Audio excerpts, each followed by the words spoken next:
believe that the volcano was protected by the Wog, a devil dog with red eyes and the head of a bear. Dogman, the canine cryptid we've all come to know and fear.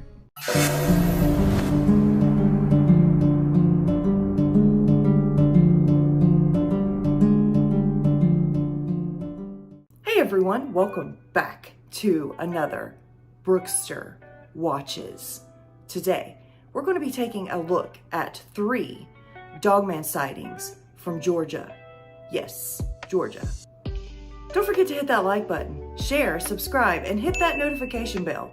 I do upload these videos very often. And also make sure to check out the merch, okay? Everything is down below in the description box. Hey guys, and make sure you stay tuned to the very end. There's a very special story from a subscriber I would like to share with you. It's really, really great and spooky, all right? So make sure you stay to the very end. Now, without further ado, let's go ahead and take a walk into the forest.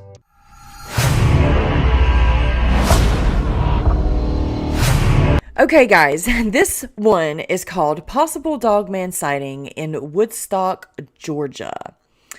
And it's by Bigfoot's Testimony. I do believe I've shared it before, but since it's from Georgia, let's go ahead and give it a rewatch. I saw it through the window. Oh yeah, that bounces shit. Ooh, that does. That can make you like seasick. Show me. Where is it? This one goes by really fast. Yes, like a shadow. Yeah, that is. I mean, could it be a dog man? You let me know, okay? Let me know in the comments below if you think that was a dog man from Woodstock, Georgia.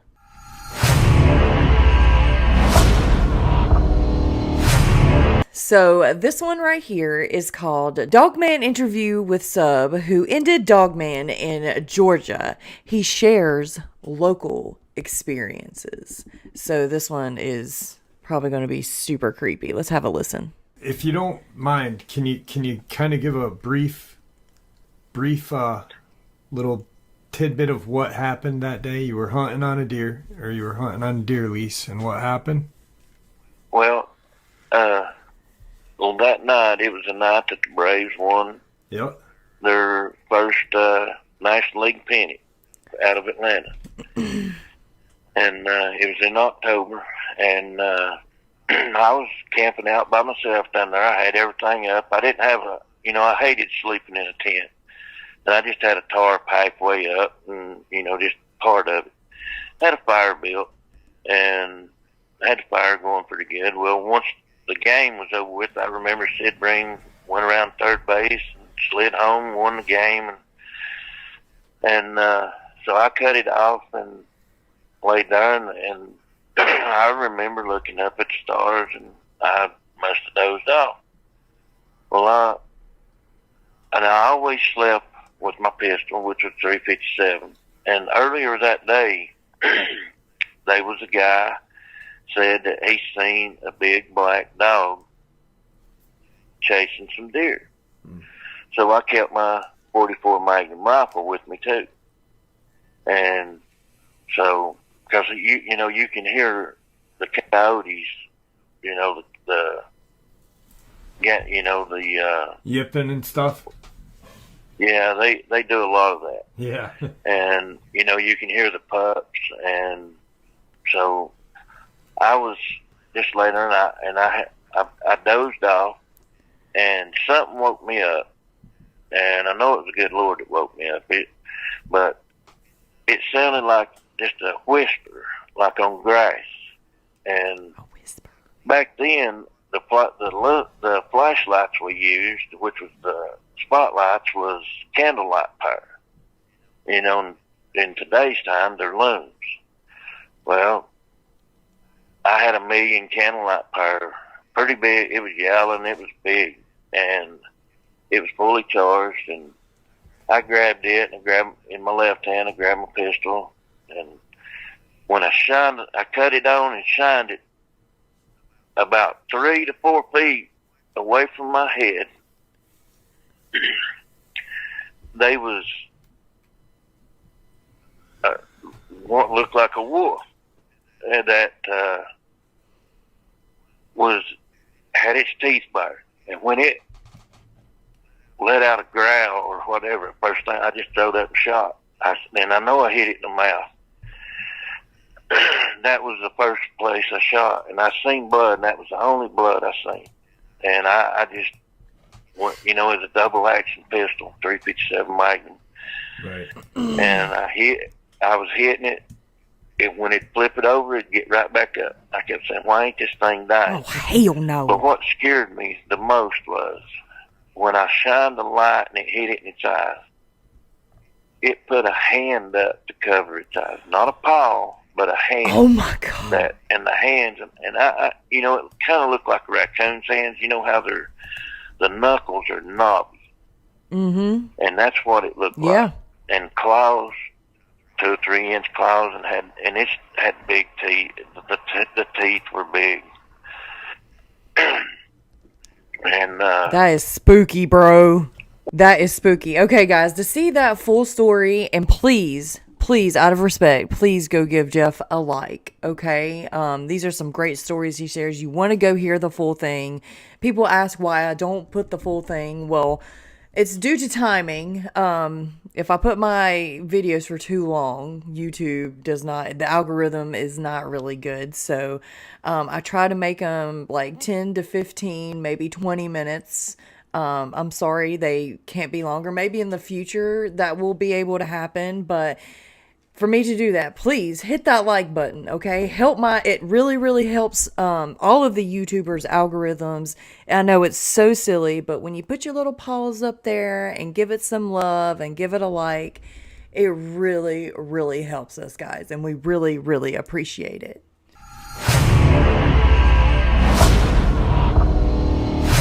Okay, guys, so this next one right here is not on YouTube, but it is from markgilbert.wordpress.com, and it's Georgia Before People. That's, I guess, the name of the website, and someone actually mentioned this. I'll throw up the comment right here, and thank you so much for mentioning this. This is really, really cool. It is actually called the Mysterious Nodorak Site in Winder, Georgia. Or Winder, I don't know how to pronounce it, my bad. The geological origin of a mold volcano located in Winder, Georgia is a mystery awaiting to be solved. As far as I know, geologists haven't ever studied this unexplained watery bog that erupted circa 1800. So it's like a muddy, boggy swamp area, okay?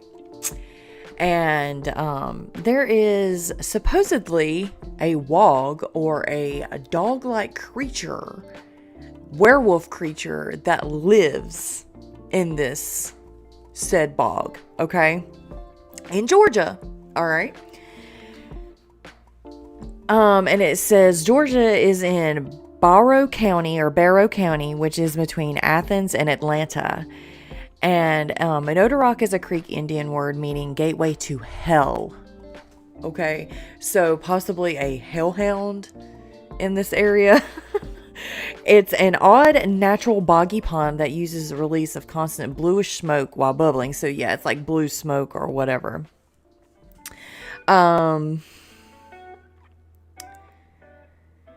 So right here is an artist rendition of the Wog, actually. It says, they believe that the volcano was protected by the Wog, a devil dog with red eyes and the head of a bear. So kind of like a werebear. Despite the cultural importance of the site, the Creek Indians sold the pond and the land around it to the English for 14 pounds of beads. Some early colonists made off with the altar, and now it's lost to archaeologists. So was this like a hellhound or something? It's really, really interesting. so that they call it the gateway to hell. And yeah, this creature is said to live around it and stuff like that. Yeah, they call it like devil dog, and then just like the wog is basically what the cryptid name, the specific cryptid name is for it. So I don't know, guys, what do you think about it in the comments below? Also, to speak of a werebear, the other day I was kind of like cleansing my area and cleaning my area, and I do have a lot of books around, okay? It's called The Secret, a treasure hunt. And I think Josh Gates actually got me to buy this or whatever. And it's supposed to be like a treasure hunt slash... It says the tale of the fair people, the mystery of their treasure, and the whereabouts of their descendants.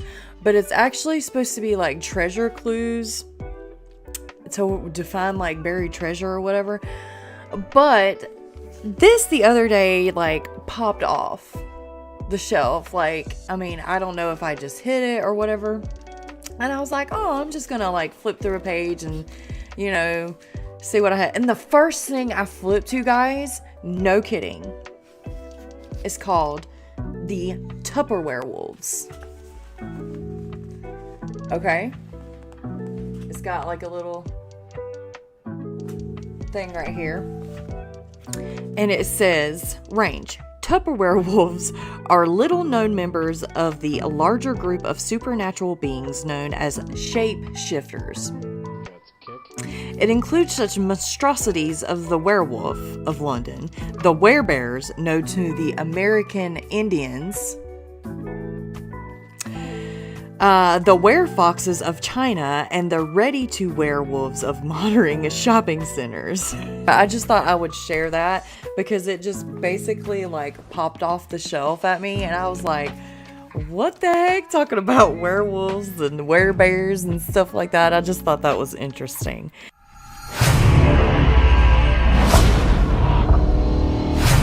The very last thing I want to share with you guys, someone just sent me an email about their experience. And guys, I'm so sorry that if I haven't responded to you yet, it's just because I haven't gotten a chance to. I'm not ignoring you, I promise you. Like, I've seen a lot of your stories. This is from Steve. Steve just sent me this, and I thought it was a really cool. He said, so where do I start? Well, I live in a house that's pretty rural. There is a farm field to the north that goes for about 300 yards, then trees, a river trees to the east of my property, and a sizable tree line along the entire south of my property. I have one neighbor to the west. So, while I'm doing stuff in my kitchen, there is a window that looks out over the driveway and ultimately out across the farm field to the north. At night, if there is a full moon, heck, even almost a full moon, you can see across the field. Not in HD, but you can make out deer or coyotes, something like that. Or in some cases, things that aren't deer or coyotes.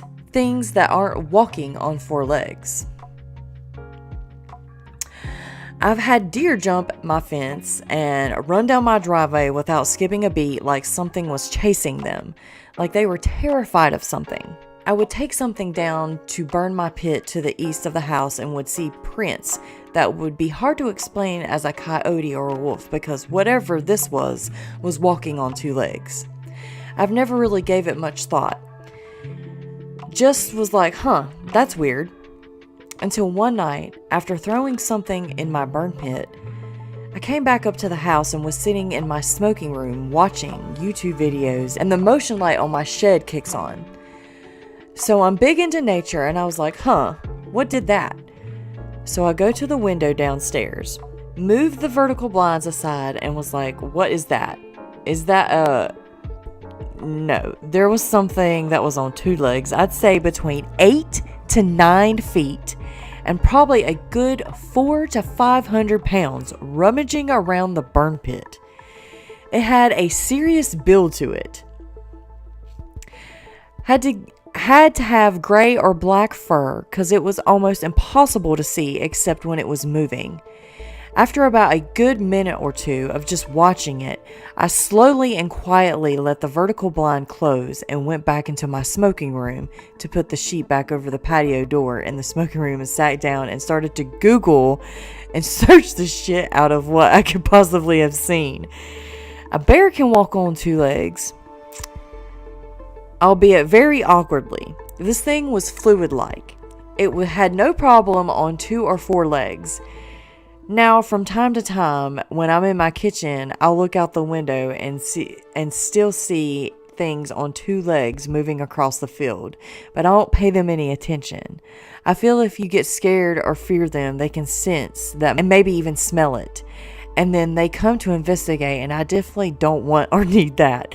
So this is my experience with dogman, dogwomen. Don't know what it was. I never did lift up their skirt to see, LOL, and don't want to either.